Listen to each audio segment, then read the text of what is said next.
My name is Dustin Tidwell. I currently live in a town named Salida, Colorado. I grew up in Wyoming in the United States, initially in a real small, almost ghost town, and then through my schooling years until through high school, I grew up in Cheyenne, Wyoming, and had a bunch of military scholarships, but decided to go into the University of Wyoming, where I studied finance and marketing. And when I graduated, the world took me to Denver, Colorado, and I was not in the art world. I've only taken like one art class in maybe junior high, so that wasn't even part of my picture yet. Started in the investment advisory world, and that was what the professional career I worked in for 14 or 15, maybe 16 years. My background in Wyoming, my father's family was partially Native American and very sort of like, uh, you know, plainsman, horse divorce. My stepfather's family came from a ranching and rodeo background, so I have quite a Western culture, I guess. I don't paint westerns. I don't paint scenery. I don't paint things like that. But I do use a lot of Native American medicine wheel imagery in my paintings, and some Native American just imagery in general. I think that is an ancestral tie. There's a substantial spiritual bent to my work. I do believe in a creator, and I'm not going to go into my spirituality in this, but a lot of my work is tied to kind of I guess, a spiritual background. I don't really say that we grew up poor, or I grew up poor, but we didn't really know it. I don't know if it was even poor. We had food, shelter, friends, cars, so we're fine. But from a dollar bill counting standpoint, I guess you'd say poor. I don't know if that really influences my art. Tell you kind of what happened or how the art started is in about 2014. I picked up a paintbrush. My kids had received an easel for Christmas, and I was really having a hard time. Some pretty challenging things was going on in my life. The business world was overwhelming, so that was my decompression point. And then I had some real bad tragedies happen in my family, unexplained, immediate, sad losses. My health declined. I had a severe snowboarding accident, and I don't honestly recall the chronology of it, and do I care to anymore? I don't. Um, it happened, and in the matter of that, or the process of that, I had to get out of the city. My wife and I moved to Colorado, or a place named Salida, Colorado. What brought us here, though, was I saw this post about this place called Crestone. It said Crestone, Shambhala of the Rockies, and I went there for a while. And because of the tragedies and trauma and the accident, damage to my brain, I was in a very out of body state, if that makes sense. I couldn't function. It felt like I was living in kind of a nightmare. Very foggy, very mystical, lots of cool synchronicities, but a lot of just I wouldn't want to do it again. So let's see. Upon leaving Creston, we'd never been through Salida, but my wife saw this sign that said Salida. That's Salida, and it was an arrow pointing, and she was driving past, and she said, Salida, that's the exit. And I said, what? It didn't make sense to me, but we got home, and she said, let's sell the house and move to Salida. So that evening, we started the process to sell the house. We called the landlord, and he had just listed a property. We came up a day or so later and rented it. We had never been to this town, but I'm very thankful we've been here.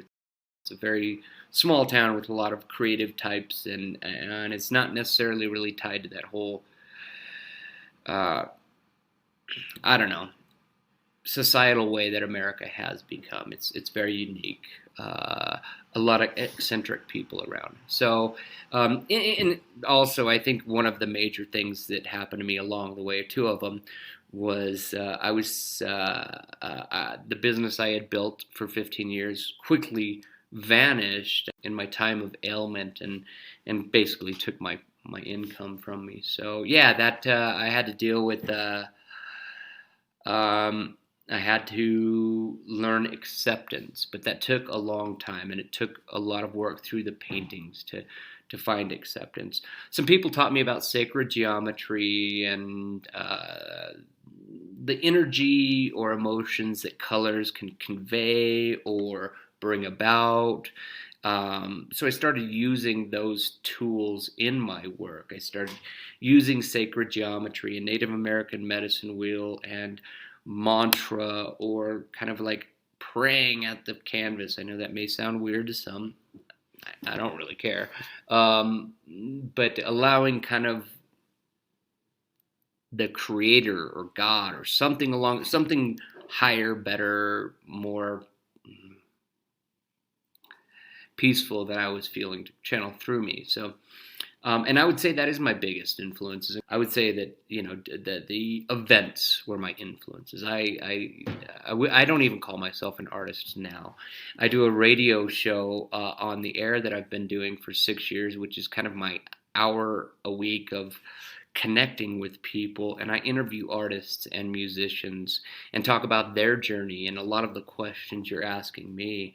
And for me, the art was some people want to create to make it a living. My art was, I didn't want to go paint every time I went to paint. It had to, and it may sound abstract, which it is, but it was kind of a life or death thing. For the past couple of years, I've been wanting to digest this story. In my healing process, I feel it would be cathartic to get this out and explain, maybe kind of some tools that I learned along the path that may be helpful for other people to find peace. I don't know any answers per se. I know the things that helped me along the way behind the paintbrush and getting through life on this earth, and addressing the impacts and the traumas and the sickness. So I guess focusing on getting that story to inspire other people and kind of to close this chapter up for me, so I can come to resolution on some things that I've been painting and pondering on for a long time. So, what is the biggest challenge of being an artist? I don't know. In my situation, it's keeping balanced, keeping motivated. Since my intention, I guess, is different. Everyone has different intentions, right? But my intention isn't so much to, hey, sell this many paintings and reach this many people and get this many likes. It's more to kind of get it off my chest. And I saw a picture of myself from exactly 11 years ago, and I would like to have that joy in my heart and in my eyes that I had back then. And I feel this process has been coming close. What advice would I give to my younger self? Don't walk with any fear. The scary things that are out there are 99.9% not even real. And keep faith in yourself, and that there's something bigger out there watching out. And keep breathing, man. I find that I'm a shallower breather sometimes when things get a little stressful. So breathe. And then I guess finally, trust your gut. Trust your instinct. When you meet somebody and it's like, this is somebody you should know more, or the gut's like, maybe veer the other way. Trust it. It has never treated me wrong. So when I didn't trust my gut or listen to it, there was valuable and painful lessons at times. So I would think that maybe some unconventional. I've done some paintings where I just melted crayons all over a canvas to create some texture, and then I kind of painted on it and then melted it.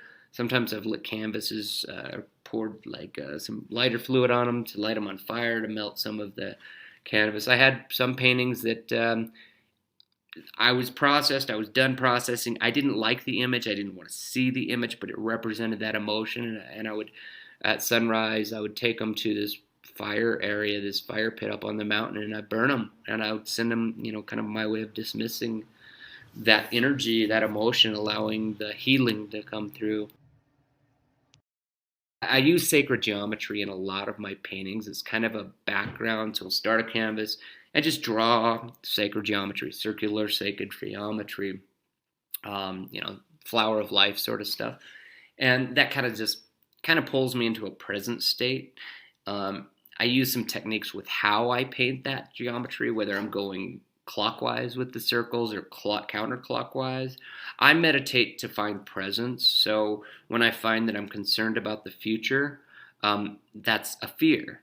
And when I'm concerned about the past or I have some sort of sadness, that's kind of like I'm angry at I'm having a resentment towards the past.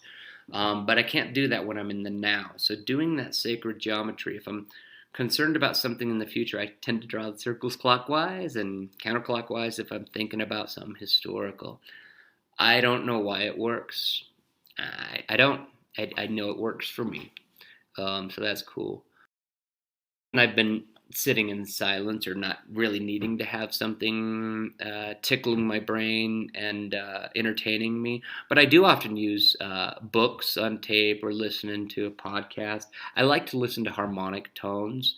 432 hertz and 528 hertz are these sounds, and there's music made all around them. I really resonate well to them. So I've created a YouTube video or channel that has like a handful of my paintings and stories behind my process. So it's interesting. This kind of goes in line with those. Anyhow, what's the best reaction to someone has had to your artwork? I painted a piece a few years ago when I was trying, in a way, to kind of emotionally and spiritually connect with my dad and my grandpa, my dad's dad. And it's this yellow painting, and it's like 3 profiles: me as a man, sunglasses. I used to have long hair, and I'm just sitting over my dad's shoulder. There's a picture of my dad, and he's wearing a leather jacket and his cowboy hat. He was darker skinned than me, and it doesn't necessarily look specifically like us because it's very abstract, but you could tell it's us. And then my grandpa is kind of an image of a man on horseback. Well, when I painted that, I had displayed it in the street with a whole bunch of other paintings under a tent during some, touristy festival around here. And a guy came walking up to me, a young man, and he was emotional, you could tell. And he said, "Hey, who painted this? Did you paint this?" And I said, "Yeah." And he goes, "Wow, I saw it from 2 blocks away. I have to see this." And we're in town for a funeral where we buried our brother this morning, and I don't know why this image touches me so much, but it brings me peace. And I told him who the image was and what it was all about. And I don't remember his name.